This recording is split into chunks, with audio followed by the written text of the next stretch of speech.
A donc lancé un comité d'action pour la reconnaissance du génocide tzigane, un comité qui répond ainsi à l'hommage officiel du Parlement européen rendu le 2 février dernier. Car selon les historiens, entre 500 000 et 700 000 tziganes auraient été assassinés durant la Seconde Guerre mondiale. Reportage Céline Lambric et Marianne Esmer.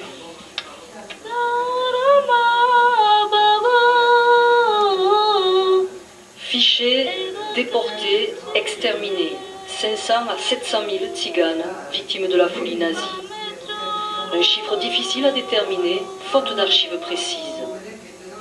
Considérés comme des asociaux, de race inférieure, les tziganes, comme les juifs, subiront le pire durant la Deuxième Guerre mondiale. 70 ans après, ce génocide n'est toujours pas officiellement reconnu en France. Pourquoi dans mes livres d'histoire, j'ai jamais vu le génocide gitan, on parlait de la guerre, on parlait de 39-45, mais on ne parlait pas du génocide gitan.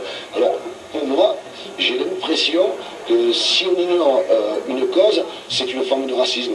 Le comité d'action créé à Marseille se fixe l'objectif de solliciter les parlementaires des Bouches-du-Rhône pour qu'ils proposent une loi. Une loi pour qu'enfin l'histoire douloureuse des tziganes sorte de l'oubli. Si on reconnaît notre génocide, on reconnaît que notre peuple, il existe. On n'a pas de terre, mais il ne faut pas oublier que nous avons un hymne, nous avons un drapeau. L'enjeu de cette proposition de loi est fondamental pour l'ensemble de la communauté tzigane, mais pas seulement. Si on ne s'adresse pas à tout le monde pour que cette population soit reconnue, ce sont nos valeurs qui sont abandonnées. Le Parlement européen a reconnu officiellement le génocide tzigane le 2 février dernier lors de la commémoration de la libération du camp d'Auschwitz. Désormais, reste à savoir quelle va être la position de la France.